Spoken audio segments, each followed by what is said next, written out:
नमस्कार। म आज सामाजिक सञ्जालमा देखेको अर्धबौद्धिकता बारेमा बोल्दैछु। अहिले हाम्रो समाज यसरी बिग्रिसकेको हेर्नुहोस्, त्यो क्षेत्रको विज्ञता हुनु पर्दैन।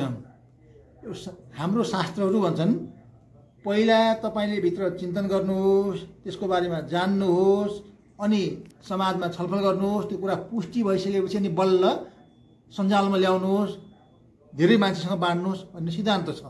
तर हामी अहिले कस्ता भयौँ, ती कुरा केही बाहिर ल्याउँदैनौँ, एक्कासी मनमा जे लाग्यो त्यो कुरा बोलिदिन्छौँ। अर्को कुरा के छ भने सञ्चारकर्मी अथवा कसैलाई सम्प्रेषण गर्नु छ सन्देश भनेपछि पहिला आफू स्पष्ट हुनुपर्छ। तपाईँले जति जान्नुभएको छ राम्ररी जानेर बोल्नुहोस् अनि मात्रै अरूलाई भन्नुहोस्। नत्र भने तपाईँको सूचनाले मिसइन्फर्म गर्छ, अनि मिसलिड गर्छ, मिसगाइड गर्छ, डिसइन्फर्म पनि हुन्छ। त्यो भएको हुनाले थोरै बोल्नुहोस्, स्पष्ट बोल्नुहोस्, उसको बारेमा जानेरै बोल्नुहोस्, एकतर्फी रूपमा नबोल्नुहोस्। जस्तो अहिले मान्छेहरू एउटा उसमा धारणा बनाउँछन्, त्यही धारणामा के गर्छ कि त्यो धारणाको एउटा तुवालोले सबै छोपिदिएर उसको प्रतिभालाई नै सिद्ध्याउँछन्। त्यो भनेको राम्रो होइन। कुनै मान्छेका पनि कमजोरी हुन सक्छन्, कमजोरी नभएको मान्छे हुँदैन। त्यो कमजोरीलाई चाहिँ मात्रै देखाएर लखेट्नु हुँदैन। कमजोरीलाई चाहिँ सुधार्न सुझाव दिनुपर्छ र उसको क्षमतालाई पनि मौका दिनुपर्छ भन्ने मलाई लाग्छ। तर अहिलेको हाम्रो सामाजिक सञ्जालमा हेर्नुहोस्, त्यही जस्तो म कुरा गर्दैछु। आज गभर्नर नियुक्त भएका विश्वनाथ पौडेल हुन्, अथवा यस अगाडिकी शिक्षा मन्त्री सुमना श्रेष्ठ हुन्, अथवा विद्या भट्टराई हुन्। कतिले जय जयकार गरे, कतिले लखेटे।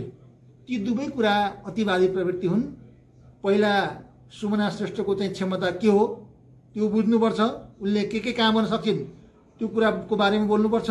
अथवा विश्वनाथ पौडेल वर्कले विश्वविद्यालयबाट पढेर आएको मान्छे हुन्, केही क्षमता उनीसँग पनि छ, राजनीतिक पहुँच पनि छ, उनको आफ्नो कुरा फरक होला। चुनावमा जान हुँदैन, त्यो चुनावबाट हारेपछि आए, त्यो कुरा चाहिँ फरक कुरा होला। तर उनीसँग विद्वता त छ नि।